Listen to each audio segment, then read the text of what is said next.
Bonjour à tous les amis, c'est Baba au Rhum, j'espère que vous allez bien. On se retrouve aujourd'hui dans ma toute première vidéo après celle de la présentation de ma chaîne, la vidéo achat manga du mois de juillet et d'août. Avant que la vidéo ne commence, je tiens à m'excuser pour cette voix de malade que je prends pour cette voix off, j'ai attrapé froid malheureusement, mais ne vous inquiétez pas, vous n'aurez pas cette voix lors de l'achat manga car je l'ai tourné un petit peu avant.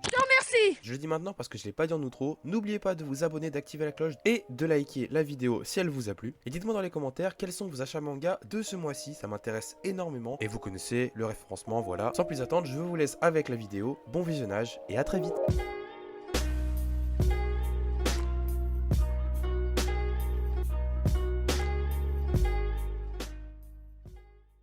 On va tout de suite commencer avec le tome 1 de Love Fragrance. J'ai trouvé dans une boutique d'occasion sur Paris. Très bon manga, franchement j'ai adoré le lire, les dessins sont très jolis. C'est un shoujo et moi j'adore les shoujo, voilà. Je conseille pas à tout le monde, mais je recommande pour ceux qui sont fans du genre. Ensuite, on enchaîne avec le tome 1 de Girlfriend Girlfriend, titre que j'ai beaucoup aimé aussi. Assez déjanté franchement. C'est vraiment le manga pas prise de tête chez Noévé Graphics. Le tome 16 de Dr Stone que j'ai acheté Day One, mais que je n'ai toujours pas lu. Oui, c'est une honte, mais il faut que je lise. Les covers sont toujours aussi belles, j'adore. C'est beau. C'est Dr Stone, j'ai envie de vous dire. Et ensuite, je vais les présenter en même temps. Fanboy oblige, le tome 12 de Splatoon et le tome 3 de Splatoon Histoire Poupe, le spin-off slash mini-série de Splatoon. Voilà, je les ai achetés parce que j'aime bien l'univers de Splatoon. On enchaîne tout de suite avec le tome 13, le tome 14 et le tome 15 de DeadTube, série que vraiment j'adore, un de mes coups de cœur de l'horreur cette année, franchement. C'est pas un titre que je conseille à tout le monde, c'est vraiment très dur à lire, mais bon, moi je lis beaucoup de choses, que ce soit de l'horreur ou pas. J'attends le tome 16 qui sort je ne sais plus quand, je n'ai plus la date sous les yeux. On enchaîne avec beaucoup de tome 1 à venir, enfin 3. Le tome 1 des Carnets de l'apothicaire que j'ai lu d'ailleurs et qui est très joli, franchement. Les dessins sont très beaux et c'est très fluide à lire. Franchement, j'aime beaucoup les dessins de Mao Mao, qui est très joli, c'est celle-là. Voilà. J'aime beaucoup.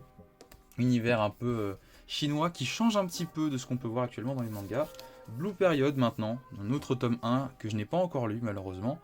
Il faut que je le lise, je ne sais pas quand, mais il faut.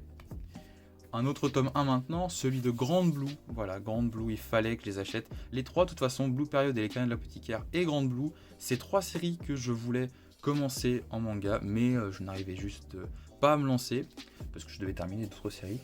Et un petit intrus entre guillemets, un light novel, le roman de Kakashi. Voilà. Je l'ai pas terminé encore, je l'ai lu jusqu'au 3/4 je crois. Et là, du coup, il faut que je le termine. Mais franchement, c'est assez fluide et ça se lit très facilement. Un light novel, il n'y a pas d'illustration par contre. Donc, pour les phobiques des lettres, ne lisez pas. On continue avec de nouveaux mangas. Après avoir lu le tome 1, j'étais obligé d'acheter le tome 2 parce que j'étais tombé vraiment sous le charme de cette histoire. Les Carnets de l'apothicaire, tome 2. Les covers sont très jolis aussi, en blanc et doré comme ça. Il y a encore le prix dessus. Franchement, il me tarde de les lire, même si j'ai d'autres choses à lire pour l'instant. Ok, on pose ça là. Ensuite, le tome 4 de Kaguya-sama Love is War. J'ai pas lu encore le tome 3. C'est ça aussi mon coup de cœur 2021. Donc de cette année, franchement, j'aime beaucoup ce style de littérature. J'en ferai sûrement une vidéo dédiée dans quelques temps. Et le tome 9 de Boruto. Voilà, j'essaie de rattraper mon retard. Il me reste encore 2 mangas à acheter, mais j'en suis très loin. J'ai à peine lu le tome 1. Je les ai tous. Il faut juste que je me lance pour les lire. Il y a quelques temps de ça, j'avais acheté le tome 1 de Sunken Rock. Et bien, j'ai regardé sur Le Bon Coin s'il y avait des offres pour avoir les tomes un petit peu moins chers qu'en magasin. Même 5 € moins cher qu'en magasin, ce sera toujours bien.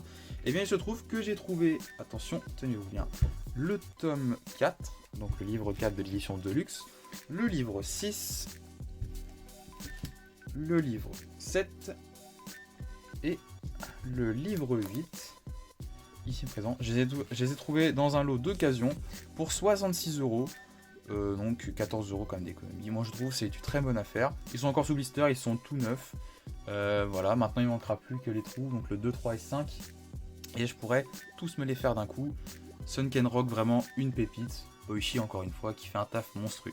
Et pour terminer, je vais du coup vous montrer les 3 derniers mangas qui me restent. Le premier, donc c'est un premier tome encore, Don't Call It Mystery, que j'ai laissé sous blister parce que j'ai terminé de le lire. Je l'ai acheté quand j'étais en vacances. C'était une lecture assez mitigée, à vrai dire. J'aimerais vous en parler un petit peu dans une vidéo, mais pour l'instant, je n'ai qu'un seul tome 1 sur lequel discuter. Ça se trouve, les prochains tomes seront peut-être différents, mieux, voire moins bien que mes espérances. Donc peut-être qu'un jour je vous en parlerai. Et les 2 derniers sont des titres, excusez-moi, un peu plus connus, à savoir La Voix du Tablier, tome 1 et tome 2. Voilà. J'ai lu le tome 1 en 45 minutes. C'est vraiment un truc qui se lit très facilement. Les dessins sont très jolis. Allez, j'ai le deuxième manga. Hop. Les dessins sont vraiment très jolis. C'est assez fluide. Très peu de dialogue. Donc pour quelqu'un qui cherche un manga décontracté, sans prise de tête, La Voix du Tablier, c'est fait pour vous. Voilà. Ça aussi, j'en parlerai peut-être dans une vidéo un jour, même si pour l'instant je n'ai que les 2 premiers tomes. Voilà les amis, pour cet achat manga du mois de juillet et d'août. Comme vous pouvez le voir, beaucoup de titres, que ce soit des nouveaux titres, des tomes 1, voilà, ou des valeurs sûres. Franchement, moi je dis, c'est un très bel achat manga et je suis très content de les avoir. Maintenant, il faut trouver de la place dans la bibliothèque. Quant à moi, je vous laisse, je vous dis à la prochaine pour une vidéo future. C'était Baborom, ciao tout le monde.